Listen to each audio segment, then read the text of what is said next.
Here it is, the moment you've all been waiting for, our last preview video ahead of the Royal Rumble, and that can mean only one thing. Quality content! Now, I've done these rumour roundups before, and the one thing it always feels like it's missing is an all-male panel of alleged experts to tell you whether or not the stories are completely fanciful or worth taking your pants off for. So, ladies and gentlemen, I introduce to you the Wrestling Rumours Advisory Board.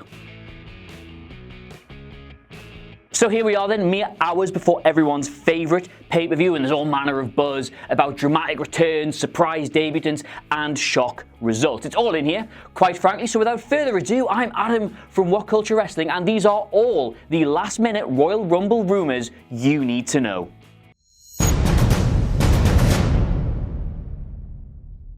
Number 6, Daniel Bryans winning. It came out of nowhere last week, but Daniel Bryan's odds to actually win the Rumble jumped from rank outsider alongside the likes of Apollo Crews and Curt Hawkins to third favourite. Now, odds in wrestling don't really mean all that much, but it still invited all manner of speculation. WWE have been teasing a Bryan return for, well, pretty much the entire time he's been on SmackDown, and a return at the Rumble would allow them to right the wrongs of his exclusion in 2014. Now, obviously places like Wrestling Observer are reporting that he still hasn't been medically cleared, but if you were going to try and do the biggest surprise in wrestling, you probably wouldn't let it get out that easy. So what do the panel think? The shortening of the odds means nothing, and they'll never give him medical clearance. It's probably not going to happen, but we can dream. He doesn't eat meat.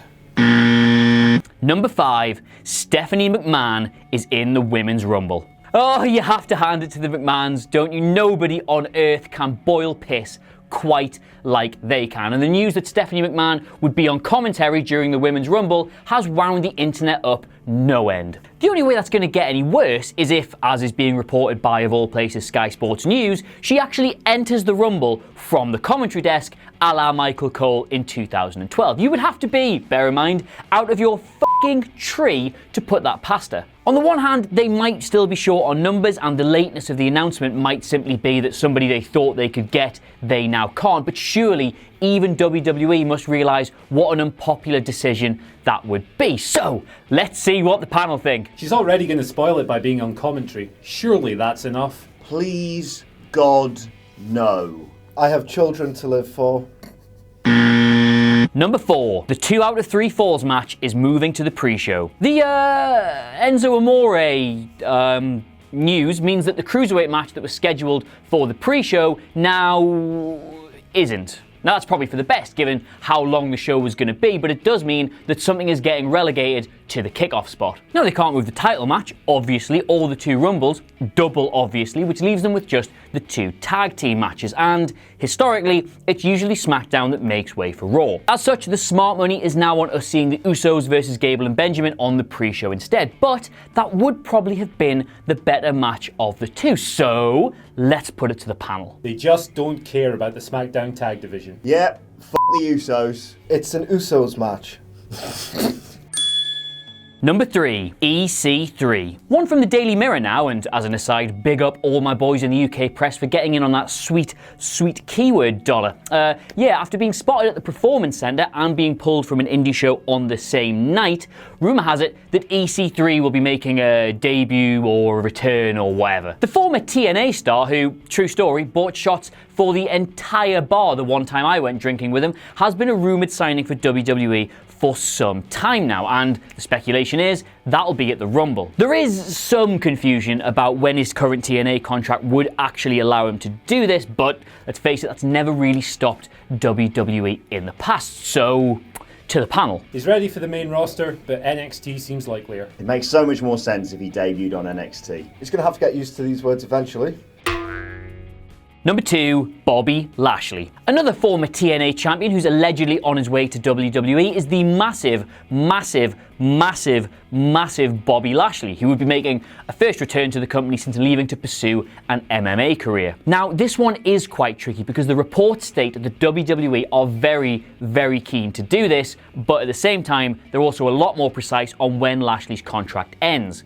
February the 1st, 3 days after the Rumble. Now, that is only a little bit of time, and WWE have shown in the past that if they really want to do something, they can do it. So, let's give it to the guys. He's already negotiated an early release for February. It's not happening. Nope. Vince hates getting sued more than he hates you.